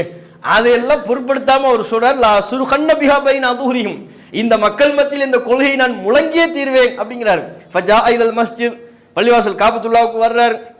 குறைஷிகள்லாம் இருக்கிறாங்க. யா மஅஷர குறைஷிகளே அப்படிங்கிறார். இவருடைய தன்மை இதிலிருந்து நம்ம விளங்கிக் கொள்ளலாம். நம்முடைய இயல்பான குணம் என்ன என்பதை இதிலிருந்தே நாம் விளங்கிக் கொள்ளலாம். ஒரு சத்திய தேடல், அந்த தேடிய சத்தியத்தை மக்கள் மத்தியில் சொல்ல வேண்டும் என்கிற ஆர்வம், ஒரு உந்துதல், அப்படிப்பட்ட ஒரு இயல்பு குணம் கொண்டவராக அபூதர் அல் கிஃபாரி அவர்கள் இருந்திருக்கிறார்கள். அதனால தான் தன் சொந்த ஊரிலிருந்து தானே புறப்பட்டு நபிகள் நாயகத்தை சந்திக்கிறார். வலிய நபிகள் நாயகத்தை சந்தித்து இஸ்லாத்தை பற்றி கேட்டு தெரிந்து கொள்கிறார். தன் குலத்தவர்களை இஸ்லாமிய மார்க்கத்தை ஏற்றுக்கொள்ளக்கூடிய அளவிற்கு தீவிரமான பிரச்சாரத்தை முன்னெடுத்தார். அந்த குணம்தான் ஆரம்பத்திலேயே நபிகள் நாயகத்தை சந்தித்து நபிகள் நாயகம் அறிவுரை சொன்னதற்கு பிற்பாடும் தான் சொந்த ஊருக்கு கிளம்பி வராம அங்கே இருந்து, யா மாஷர குறைஷிகளே வாங்க, இன்னி அஷ்ஹது அல்லா இலாஹ இல்லல்லாஹ் வ அஷ்ஹது அன்ன முஹம்மதன் அப்துஹு வ ரசூலுஹு, வணக்கத்திற்குரியவன் அல்லாஹ்வை தவிர வேறு யாரும் இல்லை, முஹம்மது அவர்கள் அல்லாஹ்வின் அடியாராகவும் தூதராகவும் இருக்கிறார்கள், உறக்க சொல்றார். அங்கே பூர்வகுடி மக்களே அந்த கொள்கையை உறக்க சொல்ல முடியலை, மறைத்து கொண்டிருக்கிறார்கள்.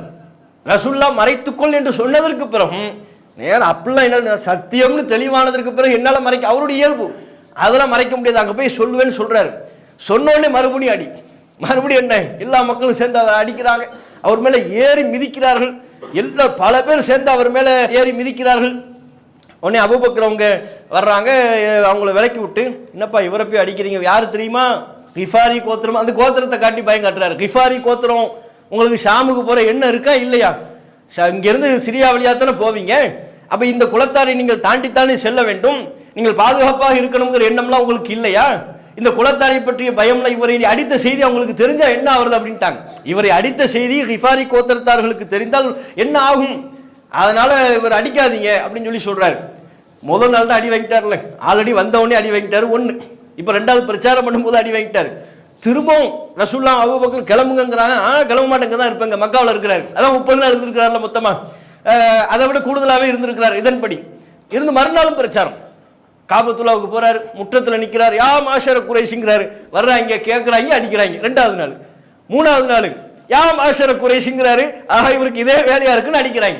வரும்போதுலாம் அபூபக்கர் தான் விலக்கி விட்டுருக்காங்க. புகாரில் உள்ள 35:22 இந்த அறிவிப்பின்படி அபூதர் அவர்கள் தொடர்ச்சியாக மக்காவிலேயே 3-4 நாட்கள் ஏகத்துவ கொள்கையை பிரச்சாரம் செய்திருக்கிறார். காபாவின் முற்றத்தில் நின்று ஓங்கி ஒலிக்க நெருக்கடி காலகட்டத்தில் பிரச்சாரம் செய்த ஒரு நபித்தோழர் அபூதர் அல் கிஃபாரி அவர்கள். இஸ்லாத்தை ஏற்ற மறுவினாடி இப்படிப்பட்ட சத்திய பிரச்சாரத்தில் தம்மை முழுமையாக ஈடுபடுத்திக் கொண்ட ஒரு நபித்தோழர் அபூதர் அல் கிஃபாரி அவர்கள் அடிக்கிறாங்க. அடிச்சு அதுக்கப்புறம் தான் அவர் தன்னுடைய சொந்த ஊருக்கு தம்முடைய ஊருக்கு போனார், குலமக்களை இஸ்லாத்தை ஏற்றுக்கொள்ள வைத்தார் என்கிற அந்த சம்பவத்தை நம்ம பார்க்கிறோம். அப்போ பாருங்க, இது அபூதர் அல் கிஃபாரி அவர்கள் இஸ்லாத்தை ஏற்றுக்கொண்ட ஒரு நிகழ்வு. அடுத்ததாக சுருக்கமாக அடுத்த செய்தியை பார்ப்போம். முஸ்லிம்ல 1512 இது யாரு இஸ்லாத்தை ஏற்றுக்கொண்ட ஒரு நிகழ்வு என்று சொன்னால் அம்ரு பின் அபஸா என்கிற ஒரு நபித்தோழர். அம்ரு பின் அபஸா என்கிற ஒரு நபித்தோழர், இவர் இஸ்லாத்தை ஏற்றுக்கொண்ட ஒரு நிகழ்வு, சுருக்கமான செய்தி அதில் பதிவு செய்யப்படுகிறது. அவர் சொல்கிறார், குந்து வ அன ஃபில் ஜாஹிலியத்தி அதுன்னு அன்னன் நாஸ அலா தலாலத்தின், நான் அறியாமை காலத்திலேயே எண்ணிக்கொண்டிருந்தேன் மக்கள்லாம் தவறில் இருக்கிறாங்க, அசத்தியத்தில் இருக்கிறாங்க. அன்னஹும் லைசு அலா ஷைஇன், இவங்க ஒன்றுமே உங்களுக்கு விளங்கலை. ஒஹும் யாபுதூனல் அவுசான், கற்சிலைகளை போய் இவர்கள் வணங்கி கொண்டிருக்கிறார்கள் அப்படின்னு அறியாமை காலத்தில் இஸ்லாம் அந்த பிரச்சாரம் தனக்கு வந்து சேர்வதற்கு முன்பே அவர் நினைத்து கொண்டிருக்கிறார். அப்படி சொல்றார், இஸ்லாமிய பிரச்சாரம் என்னை வந்து சேர்வதற்கு முன்பே நான் எண்ணிக்கொண்டிருக்கிறேன், இன்னும் மக்கள் கல்ல போய் வணங்கிட்டு இருக்கிறாங்க. நான் ஆரம்பத்தில் சொன்னோம்ல, சில பேருக்கு அல்லாஹ் அப்படிப்பட்ட ஒரு ஹிதாயத்தை, ஒரு நேர்வழியை, ஒரு நற்சிந்தனை அல்லாஹ் அன்றைக்கு பலருக்கும் கொடுத்திருந்தால் அதில் ஒருவர் தான் இவர் அம்ரு பின் அபஸா என்கிற நபித்தோழரும். அவர் சொல்றாரு, ஏன் இதை போய் வணங்கிட்டு இருக்கிறாங்கன்னு நினைச்சுக்கிட்டு இருந்தாங்க. ஃபஸமிஅது பிரஜுலின் பி மக்கா, அந்த நேரத்தில் மக்காவில் ஒருவரை பற்றி அறிந்து கொண்டேன், பல செய்திகள் அவரை பற்றி எனக்கு வந்தது.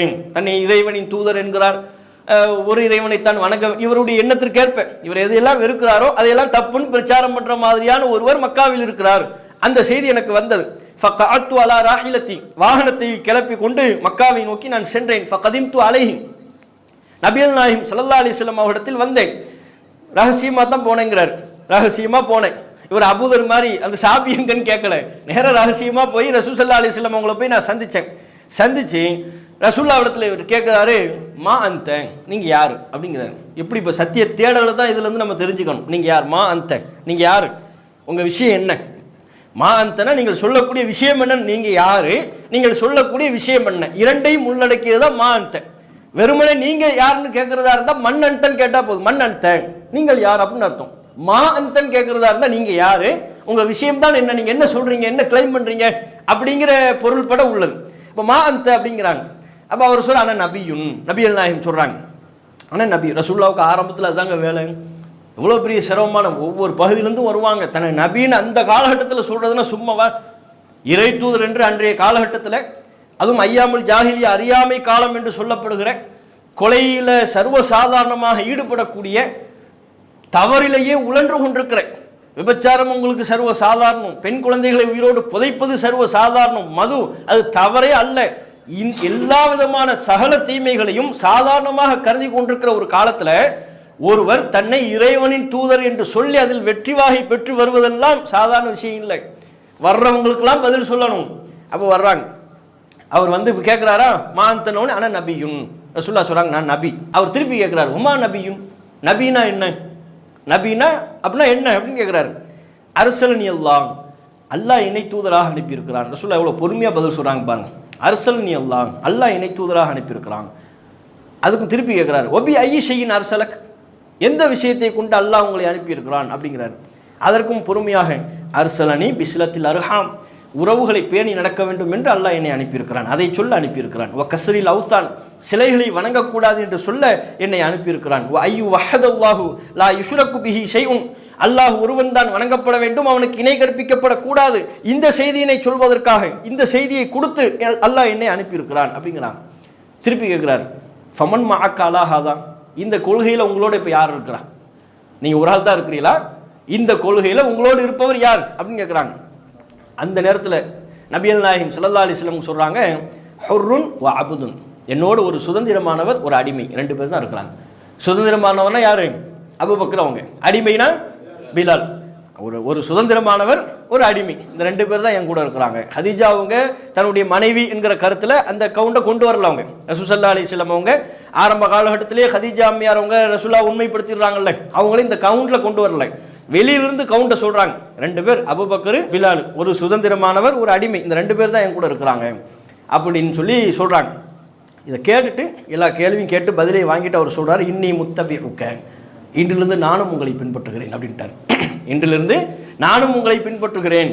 அப்போ இவர் கணக்குப்படி இப்போ என்னவாயிரும், ரசூல்லா, அபூபக்கர், பிலால், இவர் அம்ர் இப்னு அபஸா, நாலாயிருச்சுல ஹதீஜா அம்மையார் அவங்கள தவிர்த்துட்டு.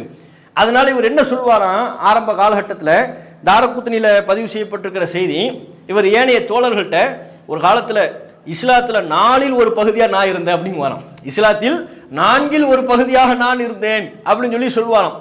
அல்லது அந்த செய்தியை பல பேர் அபூ உமாமா போன்ற நபர்கள்லாம் அந்த செய்தியை கேட்டுக்கொண்டு அவரிடத்துல கேட்பாங்களாம், 4இல் ஒரு பகுதி 4இல் ஒரு பகுதிங்கிறீங்களே, என்னங்க அப்படி என்னங்க 4இல் ஒரு பகுதின்னு இந்த சம்பவத்தை சொல்லுவார். ஆமா 4 ஒரு பகுதி தான் ரசூல்லா, அபூபக்கர், பிலால், நான் 4 ஒரு பகுதி அப்படிங்கிறாங்க. மொத்தமே 4 பேர், மொத்தமே 4 பேர். 4 பேர்ல இவர் என்ன ஒரு ஆளுன்னு ஒன்று 4இல் இஸ்லாத். ஏன்னா அன்றைக்குள்ள முஸ்லீம்கள் அவ்வளவுதானே, அன்றைக்குள்ள உலகம் அதுதான். அந்த உலகத்தில் ஒட்டுமொத்த முஸ்லிம்களின் எண்ணிக்கை எவ்வளவாக இருக்கிறது, 4 இருக்கு. அதனால அவர் சொல்றார் இஸ்லாத்திலேயே 4இல் ஒன்றாக நான் இருந்தேன் அப்படின்னு சொல்லி தன்னை பெருமையா ஆரம்ப காலகட்டத்தில் நான் இஸ்லாத்திற்கு வந்தவன் என்பதை அவர் சொல்லுறார். இது தாரகுத்னியில் 378, அகமதுல 17019 உள்ளிட்ட செய்திகளில் நம்ம தெரிந்து கொள்ளலாம். அப்போ அந்த சபையிலே சொல்கிறார் நானும் உங்களை பின்பற்றுகிறேன் அப்படிங்கிறாங்க. அப்போ ரசூல் ஸல்லல்லாஹு அலைஹி வஸல்லம் அவங்க அம்ர் இப்னு அபஸா அவங்களுக்கு சொல்றாங்க இன்னக்க லா தஸ்ததிஉ ذلك யௌமக ஹாதா, இந்த நாளில் இப்போதைய காலகட்டத்தில் என்னை உங்களால் பின்பற்ற இயலாது. அலா தரா ஹாலி ஹாலன்னாஸ், என்னையும் என் மக்களினுடைய நிலையும் பாரு, மக்கள் என்னை எப்படி நடத்துகிறாங்க நீங்கள் பார்க்கலையா, என்னுடைய நெருக்கடியை நீங்கள் அறியவில்லையா, அதனால் நீங்கள் உங்கள் குடும்பத்தாருக்கு போங்க. ஃபைதா சமிஅத்த பி கது லஹர்து, நான் வென்று விட்டேன் என்கிற செய்தி உங்களுக்கு வரும் பொழுது, ஒரு காலம் வரும், அந்த காலத்தில் நான் மிகைத்து விட்டேன் என்கிற செய்தி வரும், அந்த செய்தி உங்களிடத்தில் வரும் பொழுது ஃபஅத்தினி, என்னிடத்தில் எவ்வளோ நம்பிக்கை ரசூலுல்லாஹ் சொல்கிறாங்க பாருங்க. இதெல்லாம் அல்லாஹ்வுடைய தூதர் என்பதற்குண்டான சான்றுகள். மொத்தமாக அந்த பிரதேசத்தில் ஒட்டுமொத்த உலகத்தில் இருக்கக்கூடிய எண்ணிக்கை எவ்வளவு, இவர் அம்ர் இப்னு அபஸாவை கழிச்சிட்டு பார்த்தா 3 பேர், அவர் ரசூலுல்லாஹ்வுக்கு துணையாக நிற்கிறது 2 பேர், புதுசாக இப்போ அம்ர் இப்னு அபஸா சேர்ந்துருக்கிறாரு. அம்ர் இப்னு அபஸாட்டையும் சொல்லிடுறாரு இந்த காலத்தில் என்ன நீங்கள் பின்பற்ற முடியாது, உங்கள் ஊருக்கு போங்க. அவங்களும் அந்த பள்ளத்தாக்கு தான், மக்காவிலேருந்து மதீனா, மக்கா மதீனாவுக்கு மத்தியில் இருக்கக்கூடிய ஒரு பள்ளத்தாக்கு அந்த ஊர், நீங்கள் அங்கே போயிருங்க, உங்கள் ஊருக்கு போங்க, என்ன நீங்கள் ஃபாலோ பண்ண முடியாது, ஒரு காலம் வரும் நான் வென்று விட்டேன் என்கிற செய்தி உங்களுக்கு வரும், அப்படி செய்தி வரும்போது நீங்கள் வாங்க என்னை சந்திக்க வாங்கங்கிறாங்க. அப்போ கொள்கைவாதிகள் விளங்கணும், எந்த ஊராக இருந்தாலும் எப்படிப்பட்ட ஊராக நாடாக இருந்தாலும் சரி, இந்த ஏகத்துவ கொள்கையில் இருக்கிறவங்களுக்கு ஆரம்ப காலகட்டத்தில் நெருக்கடிகள் இருக்கும், பிரச்சனைகள் இருக்கும். வெறும் எண்ணிக்கை, உங்களுடைய எண்ணிக்கை எந்தவாகத்தான் இருக்கும், 1ங்கிற நம்பரில் தான் நீங்கள் உங்கள் எண்ணிக்கை ஆரம்பிக்கும், அடுத்து 2, அடுத்து 3, அடுத்து 4, இப்படித்தான் ஆரம்பிக்கும். அந்த எண்ணிக்கை அதோடையே முடிந்து விடாது. 2ங்கிற எண்ணிக்கை இது முற்று பெறக்கூடிய எண்ணிக்கை. இந்த கொள்கைக்கு அல்லாஹ் வளர்ச்சியை தான் வைத்திருக்கிறானே ஒழிய ஒருபோதும் இந்த கொள்கை அந்த 2ங்கிற எண்ணிக்கையோட முடியாது, அது வளர்ந்து கொண்டே இருக்கும் என்கிற வரலாற்றை தான் நபிகள் நாயகம் ஸல்லல்லாஹு அலைஹி வஸல்லம் அவங்க இந்த செய்தியினூடாக நமக்கு சொல்லித்தராங்க. அப்போ அப்படி சொல்லிட்டாங்களா, சொன்ன உடனே இவர் தன் ஊருக்கு வந்துடுறாரு. ரசூல் ஸல்லல்லாஹு அலைஹி வஸல்லம் அவங்க மதீனாவுக்கு வந்துடுறாங்க. ஹிஜ்ரத்து அந்த புனித பயணம் மேற்கொண்டு மதீனாவுக்கு வந்துடுறாங்க. மதீனாவில் ஆட்சியை நிலைநாட்டிடுறாங்க. ரசூலுல்லாஹ் பெரிய அளவுக்கு மெஜாரிட்டி ஆகிட்டாங்க என்கிற ஒரு நிலை ஏற்பட்டு விட்டது. மதீனாவுக்கு வந்துட்டாங்க. அப்போ இவர் மதீனாவிலேருந்து இவங்க ஊரை தாண்டி செல்லக்கூடிய மக்கள் மதீனாவிலேருந்து சில பேர் வர்றாங்க. மதீனாவிலிருந்து இந்த ஊர் அம்ர் இப்னு அபஸா அவர்கள் எந்த பள்ளத்தாக்கில் இருக்கிறார்களோ, இவங்க கோத்திர மக்கள் எந்த பள்ளத்தாக்கில் தங்கி இருக்கிறாங்களோ அவங்கள தாண்டி போகிறாங்க. போகும்போது மதீனாவாசிகள் மதீனாவிலேருந்து வர்றோங்கிற ஒரு குரூப்பை பார்த்த உடனே அவங்ககிட்ட கேட்குறாங்க, மதீனாவிலேருந்து போகிறீங்களா? மா ஃபஅல ஹாதர் ரஜுல் அல்லதி கதிமல் மதீனா. இப்போ மதீனாவுக்கு வந்திருக்கிறார்ல, ரசூலுல்லாஹை பற்றி விசாரிக்கிறார். அவருடைய நிலை என்ன? அவர் அப்படி மக்கள் ஏற்றுக்கிறாங்களா, மக்கள் அக்செப்ட் பண்ணிட்டாங்களா அப்படின்னு சொல்லி கேட்குறாரு. உடனே அந்த பயணக்குழு மதீனாவிலிருந்து வந்த ஒரு பயணக்குழு அவங்க சொல்கிறாங்க, அன்னாசு இலைஹி சிராஉன், மக்கள் அவரை சாரை சாரையாக அவரை ஏற்றுக்கொள்கிறார்கள், மக்கள் அவரை நோக்கி விரைகிறார்கள். ஒக்கத அராத கௌமுஹு கத்லஹு, அவருடைய சமூகத்தார் அவரை கொல்ல வேண்டும் என்று திட்டம் தீட்டினார்கள். ஆனால் அவர்களால் அது முடியவில்லை. அவங்களால ஃபலம் யஸ்ததிஉ தாலிக, அதற்கு இயலவில்லை, பலவீனப்பட்டு போயிட்டாங்க. முகம்மதை எதிர்த்தவர்கள் பலவீனப்பட்டு போய்விட்டார்கள். முகமது இன்னைக்கு ஒரு பெரிய மெஜாரிட்டியோடு இருக்கிறார், மக்கள் அவரை நோக்கி சாரை சாரியாக வந்து கொண்டிருக்கிறார்கள் அப்படின்ட்டாங்க. இதத்தில் அவர் எதிர்பார்த்தாரு. ரசூலுல்லாஹ் ஆரம்பத்தில் சொன்னது என்ன? நான் வென்று விட்டேன், மிகைத்து விட்டேன்ங்கிற செய்தி வரும், அப்போ நீங்கள் வாங்க, என்ன சந்திக்க வாங்க அப்படின்னாங்கல்ல. பாருங்க, விசாரிக்கிறார்ல, அதுக்கு தான் அந்த பயணக்குழுவில் விசாரிக்கிறார். முகமதின் நிலை என்ன, அவர் இப்போ என்ன நிலையில் இருக்கிறாரு, மக்கள் சேர்ந்துட்டாங்களா அப்படின்னு விசாரிக்கிறார். விசாரித்து விட்டு ரசூலுல்லாஹ் பெருமளவுக்கு மெஜாரிட்டியாக இருக்கிறாங்கன்னு தெரிஞ்ச உடனே அவர் ஃபகதிம்துல் மதீனா, நான் இப்போது மதீனாவிற்கு சென்றேன், நபிகள் நாயகத்தை சந்தித்தேன். ரசூலுல்லாஹை சுற்றி நிறைய பேர் இருந்தாங்க. ரசூலுல்லாஹ்ட்ட இவர் கேட்கிறார், யா ரசூலல்லாஹ் அத்தஅரிஃபுனி, அல்லாஹ்வின் தூதரே என்னை தெரியுமா உங்களுக்கு, என்னை அறிவீர்களா அப்படிங்கிறது. இன்னைக்கு பெரிய கூட்டம்ல, அன்றைக்கு ரசூலுல்லாஹ் தனியாக இருந்தாங்க, பிரச்சனை இல்லை. இன்னைக்கு ஒரு பெரிய கூட்டம். இப்படிப்பட்ட ஒரு நிலையில் இன்றைக்குள்ள ஆட்களாக இருந்தால் யார் பண்ணி தள்ளி போப்பான்ருவோம். யார் பண்ணி உன்னை யாருன்னே தெரியல, பார்த்தார்களே தெரிய மாட்டேங்குது. பார்க்காத ஆளாக இருந்தால் நீண்ட காலம் இடைவெளி ஏற்பட்டு விட்டால் நம்மளத்தில் நிறைய பேர் வந்து கேட்பாங்கல்ல, வெளிநாட்டில் நீங்கள் வேலை பார்த்துருப்பீங்க, ஒரு ஒரு ஊருக்கு இடைக்காலத்தில் எங்கேயாவது ஒரு ஊருக்கு பயணப்பட்டு போயிருப்பீங்க. பாய் உங்களை மர்க்கஸில் பார்த்து ஞாபகம் இருக்குதான்னு கேட்பாங்க. நம்ம தலையை சொரிஞ்சிக்கிட்டு இருப்போம், ஞாபகம் இல்லைன்னு சொன்னாலும் அடித்தாலும் அடிப்பார், ஞாபகம் இருக்குன்னே சொல்லுவோம். அப்படிங்கிற மாதிரிலாம் நினச்சிருப்பீங்க. அதாவது ஞாபகம் இல்லைங்க, எனக்கு பார்த்த மாதிரி தெரியல, எங்கள் மரத்திட்ட யாருன்னு சொல்லுங்கள், பேர் சொன்னால் தெரியும் சொல்லுங்கள் அப்படிங்கிற மாதிரிலாம் நம்ம கேட்போம். அவர் கேட்குறாரு, ரசூலுல்லாஹை சுற்றி நீங்கள் நிறைய பேரில் இருக்கிறாங்க, யார் ரசூலுல்லாஹ், அல்லாஹ்வின் தூதரே அத்தாரிஃபுனி, என்னை தெரிகிறதா, என்னை ஞாபகம் இருக்கிறதா அப்படிங்கிறாரு. சொல்ல டான் அடிக்கிறாங்க. அன்தல்லதி லக்கீத்தனி பி மக்கா, நீங்கள் தானே மக்காவில் என்னை சந்தித்தது அப்படின்ட்டாங்க. மக்காவில் அன்னைக்கு வந்தீங்கல்ல, சந்திச்சிங்களே, நீங்கள் தானே அது அப்படின்னோடனே அவருக்கு சந்தோஷம். பலா, ஆம் அவரே தான், அந்த ஆளு தான் நானே அப்படின்னு அவர் சந்தோஷத்தோடு சொல்கிறார். சொல்லிட்டு ரசூலுல்லாஹ் இடத்துல கேட்குறாங்க, யா நபி அல்லாஹ், அல்லாஹ்வின் தூதரே, அஹ்பிர்னி அம்மா அல்ல மக்கல்லாஹு, அல்லாஹ் உங்களுக்கு கற்றுக் கொடுத்த மார்க்கத்திலிருந்து எனக்கு கொஞ்சம் சொல்லித்தாங்க, எனக்கு மார்க்கத்தை சொல்லித்தாங்கன்னு கேட்குறாரு. அஹ்பிர்னி அனி சலா, தொழுகையை பற்றி எனக்கு சொல்லித்தாருங்கள் அப்படின்னு கேட்குற. ரசூலுல்லாஹை சந்தித்த உடனே நபிகள் நாயகம் தன்னை அடையாளம் கண்டு விட்டார் என்பதை உணர்ந்த உடனே தொழுகையை பற்றி எனக்கு சொல்லித்தாங்க, மார்க்கத்தை பற்றி எனக்கு சொல்லித்தாங்கன்னு கேட்குறாங்க. ரசூல் ஸல்லல்லாஹு அலைஹி வஸல்லம் அவங்க சொல்கிறாங்க, தொழுகை சுபுஹ் தொழுகையினுடைய நேரம், துஹர் தொழுகையினுடைய நேரம், ஐவேளை தொழுகை நேரம் ஒவ்வொரு, ஏன்னா அவர் விளக்கணும்ல, இப்போ தானே இஸ்லாத்தை வந்திருக்கிறாரு, அன்னைக்கு சொன்னதுக்கப்புறம் இன்னைக்கு தான் வர்றாரு. அப்போ இவர் எந்த அளவுக்கு இஸ்லாத்தை பற்றி தொழுகையை பற்றி சொல்லித்தாங்கன்னு கேட்குறாரு. நேரம் முதல் கொண்டு சொல்கிறாங்க, சூரியன் இப்படி வந்தால் இங்கிருந்து இங்கு சாய்ந்து விட்டால், அதன் நிழல் மறைந்து விட்டால் என்று ஐவேளை தொழுகையினுடைய நேரம், எந்தெந்த நேரத்தில் எந்தெந்த தொழுகை நிறைவேற்ற வேண்டும் அதை முதல் என்ன செஞ்சிடறாங்க, சொல்லி கொடுத்துட்றாங்க. தொழுகை சட்டத்தை தெரிஞ்சுக்கிட்டு அவர் திருப்பி கேட்குறாரு, யா நபி அல்லாஹ் அல் உது ஹத்திஸ்னி அன்ஹு, ஒழு செய்வதை பற்றியும் எனக்கு சொல்லித்தாங்கள் அப்படிங்கிறார். தொழுகை பற்றி தெரிந்து கொண்டதற்கு பிறகு ஒழு செய்வதை பற்றியும் எனக்கு சொல்லித்தாருங்கள். எல்லாமே தெரிஞ்சு, ஒழுன்னு ஒன்று இருக்குது, தொழுகன்னு ஒன்று இருக்குன்னு தெரியுது, நபியிடமிருந்து கற்றுக்கொள்ள வேண்டும் என்கிற ஆர்வம், எனக்கு ஒழு செய்வதை பற்றி சொல்லித்தாங்க அப்படிங்கிறாங்க. அப்புறம் ரசூலுல்லாஹ் சொல்கிறாங்க, உங்களில் ஒருவர் ஒழு செய்யும் பொழுதே வாயு கொப்பளித்து மூக்கிற்கு தண்ணீர் செலுத்தி மூக்கை நன்றாக சிந்தி தும்மைதா கசல வஜிகவும் கமா அமரஹுல்லாகும், அல்லாஹ் அவருக்கு உத்தரவிட்டதின் அடிப்படையில் முகத்தை கழுவ வேண்டும். இப்படி செய்வாரையானால் இல்லா ஹரத் கத்தாயா வஜிஹி மின் அத்துராஃபில் இஹியத்திஹி மஅல்மா, அதாவது ஒழு செய்வதை பற்றி ரசூலுல்லாஹ் சொல்கிறாங்க, முகத்தை கழுவுற வரையிலையும் செஞ்சிட்டீங்கன்னா, முகத்தை நீங்கள் கழுவி முடித்த உடனேயே உங்கள் தாடியின் வழியாக, தாடியிலிருந்து வழிந்தோடுகிற தண்ணீரின் வழியாக அவர் முகத்தினுடைய பாவங்கள் அனைத்தும் வழிந்தோடிவிடும் அப்படிங்கிறாங்க. ஒழுவிற்குரிய சிறப்பை பாருங்கள். தொழுகைக்காண்டி ஒரு அடியார் ஒழு செய்யும் பொழுது வாய் கொப்பளித்து மூக்கிற்கு தண்ணீர் செலுத்தி மூக்கை நன்றாக சிந்தி முகத்தை கழுவுறோம். கழுவும் போது முகத்தின் பாவங்கள் அனைத்தும் தாடியிலிருந்து வழிந்தோடுகிற தண்ணீரின் வழியாகவே சென்றுவிடும்.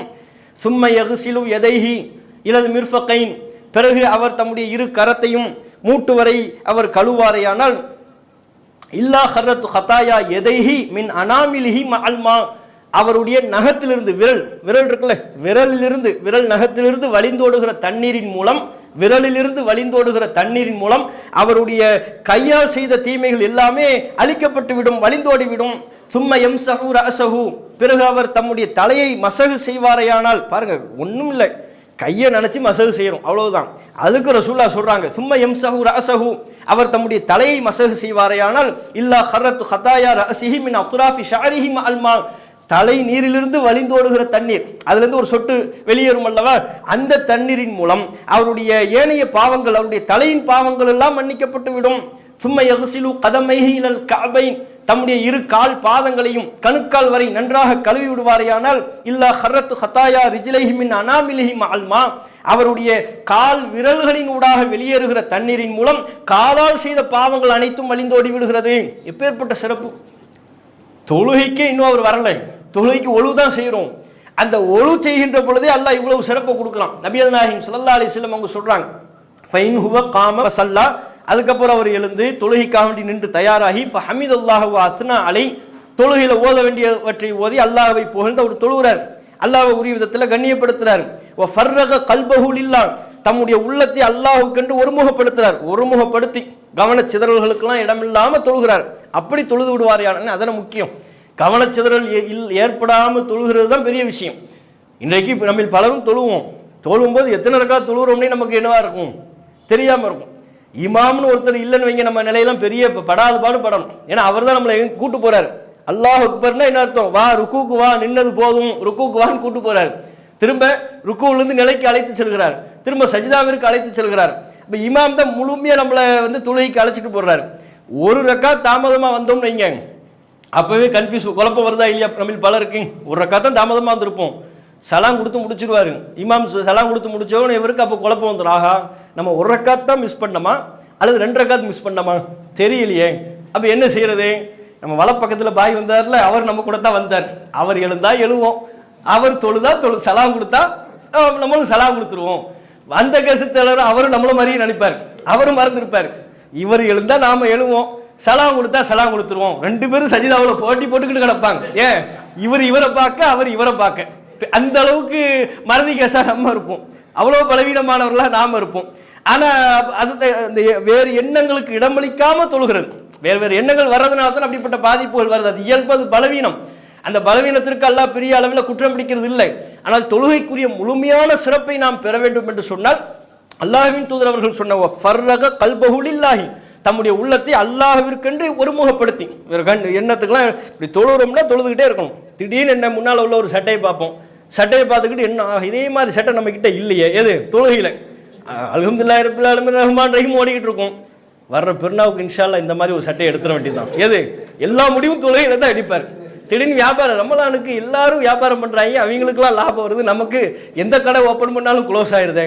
சரி இன்ஷா அல்லாஹ் தொழுகை முடிஞ்சதுக்கப்புறம் எல்லாத்தையும் யோசிப்பா, எல்லாத்தையும் யோசிச்சிட்டாரு, எல்லாத்தையும் தொழுகையில யோசிச்சுட்டு தொழுகை முடிஞ்சதுக்கப்புறம் பார்த்துக்குவோம்னு நினைப்பார். அப்போ எல்லா விதமான முடிவுகளும் தொழுகையில தான். அதனால தான் நிறைய பேர் சொல்லுவாங்க, பெரிய குடும்பத்தில் ஏதாவது பெரிய குழப்பம், முடிவெடுக்க பெரிய திணற விஷயம் இருந்தால் நான் தொழுகைக்கு போயிடுவோம் பாய், ஏங்க துவா கேட்டு முடிவெடுப்பில்லை. இல்லை பாய், தொழுகையில தான் எல்லா விதமான எண்ணமும் வரும், அதில் எல்லா பிரச்சனைக்கும் தீர்வு வந்துடும், இப்படி சொல்லக்கூடிய ஆட்கள்லாம் இருப்போம்.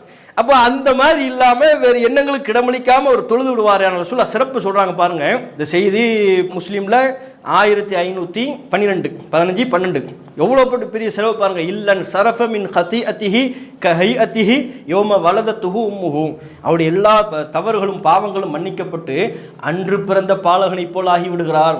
எப்படிப்பட்ட சிறப்பு! அன்று பிறந்த பாலகனை போல் அவர் ஆகிவிடுகிறார். இதை நபிகள் நாயகம் சொன்னார். ரசூலுல்லாஹ் அம்ர் இப்னு அபஸா என்கிற அந்த நபி தோழருக்கு சொல்கிறார். அம்ர் இப்னு அபஸா அவர்கள் தம்முடைய தோழர் அபூ மாமாவிற்கு சொல்கிறார். அபூ மாமா இந்த செய்தியை கேட்டுட்டு உங்குர் மாத்தக்கூல், என்ன சொல்றீங்கன்னு கொஞ்சம் பார்த்து கவனமா சொல்லுங்க. ஃபி மகாமின் வாஹிதின் யுதா ஹாதர் ரஜுல், ஒரு நிலையிலேயே ஒரு மனிதருக்கு இவ்வளவு சிறப்புகளா? ஒழுவின் மூலம் பல சிறப்புகள் கிடைக்குது, தொழுகையின் மூலம் ஒரு சிறப்பு கிடைக்கிறது. அப்போ ஒரு நிலையிலேயே ஒரு மனிதருக்கு இத்தனை சிறப்புகள் வழங்கப்படுமா? கொஞ்சம் கவனிச்சு சொல்லுங்க, பார்த்து சொல்லுங்க, ரசூலுல்லாஹ் பேர்ல நீங்க சொல்றீங்க அப்படின்னு அபூ மாமா அவர்கள் அம்ர் இப்னு அபஸா அவர்களை விழிப்புணர்வு, என்னங்க பெரிய விஷயமா சொல்றீங்க, இவ்வளோ சிறப்பு உண்டா, கொஞ்சம் கவனமாக சொல்லுங்கிறார். சொல்லும் பொழுது அம்ர் இப்னு அபஸா அவர்கள் சொல்கிறாங்க, யா அபா உமாமா, அபு உமாமா அவர்களே, லக்கது கபீரத் சின்னி, எனக்கு ரொம்ப வயசாயிருச்சு, ஒரக்க அலுமி, பாரு என் எலும்புகள் எல்லாம் நலிவடைந்து விட்டது, ஒக்கு தரப அஜலி, என் தவணையும் நெருங்கி விட்டது, நான் மரணத்தை எதிர்பார்த்து காத்து கொண்டிருக்கிறேன், என்னுடைய தவணையும் நெருங்கி விட்டது, ஒமாபி ஹாஜத்துன் அன் அக்திப அலல்லாஹி வலா அலா ரசூலில்லா, இந்த சூழ்நிலையில் இருக்கின்ற எனக்கு அல்லாஹ்வின் மீதோ அல்லாஹ்வினுடைய தூதரின் மீதோ பொய் சொல்ல வேண்டிய அவசியம் இல்லை. இவ்வளோ போல்டா சொல்றார் பாருங்க. வயசாயிருச்சு, நான் மரண தருவாயில் நெருக்கத்தை அதனுடைய தவணையை நான் நெருங்கி கொண்டிருக்கிறேன், என் எலும்புகள் எல்லாம் நலிவடைந்து விட்டது, இந்த சூழ்நிலையில் அல்லாஹ் நான் பொய் சொல்லுவேனா, நபி பேர நான் பொய் சொல்லுவேனா, அல்லாஹின் மீதோ நபியின் மீதோ பொய் சொல்ல வேண்டிய அவசியம் இல்லை. லவ்லம் அஸ்மஅஹு மின் ரசூலில்லாஹி ஸல்லல்லாஹு அலைஹி வஸல்லம் இல்லா மர்ரத்தன் அவ் மர்ரத்தைனி, அல்லாஹ்வின் தூதரிடம் இந்த செய்தியை நான் ஒரு முறையோ இருமுறையோ கேட்டிருப்பேனே, ஆனால் அப்போது இந்த செய்தியை நான் பெரிதாக சொல்லியிருக்க மாட்டேன். வலாக்கின்னி சமிஅத்துஹு அக்ஸர மின் தாலிக், அல்லாஹ்வின் தூதரிடம் இந்த செய்தியை நான் பலமுறை கேட்டிருக்கிறேன். ஒழு செய்தால் இந்த சிறப்பு என்றும், உள்ளத்தை வேறு எண்ணங்களுக்கு இடமளிக்காமல் தொழுதால் இந்த சிறப்பு என்றும் அல்லாஹ்வின் தூதரிடம் நான் பலமுறை கேட்டிருக்கிறேன், ஆகவே இதை நான் உமக்கு அறிவிக்கின்றேன் என்று சொல்கிறார்கள்ங்கிற செய்தியை நம்ம பார்க்கணும். அப்போ பாருங்க, இது அம்ர் இப்னு அபஸா என்கிற ஒரு நபித்தோழர் இஸ்லாத்தை ஏற்ற வரலாறு. 3 நபித்தோழருடைய வரலாற்றை அறிந்து கொள்வோம்னு சொன்னோம், நேரம் போதவில்லை. 2 நபித்தோழர் அபூதர் அல் கிஃபாரி அவர்கள் இஸ்லாத்தை ஏற்ற நிகழ்வையும், அம்ர் இப்னு அபஸா ரலியல்லாஹு அன்ஹு இந்த நபித்தோழர் இஸ்லாத்தை ஏற்ற நிகழ்வையும் நாம் தெரிந்திருக்கிறோம். இதில் நமக்கு ஏராளமான படிப்பினைக்குரிய செய்திகள், நபிகள் நாயகம் ஸல்லல்லாஹு அலைஹி வஸல்லம் அவருடைய போதனைகள் நிறைந்திருக்கிறது. அத்தகைய படிப்பினைகளை உணர்ந்து நம்முடைய வாழ்வை நாம் செம்மைப்படுத்திக் கொள்வோமாக என்று கேட்டு என்னுடைய உரையை நிறைவு செய்து கொள்கிறேன். வாஹிர் தாவானா அல்ஹம்துலில்லாஹி ரப்பில் ஆலமீன்.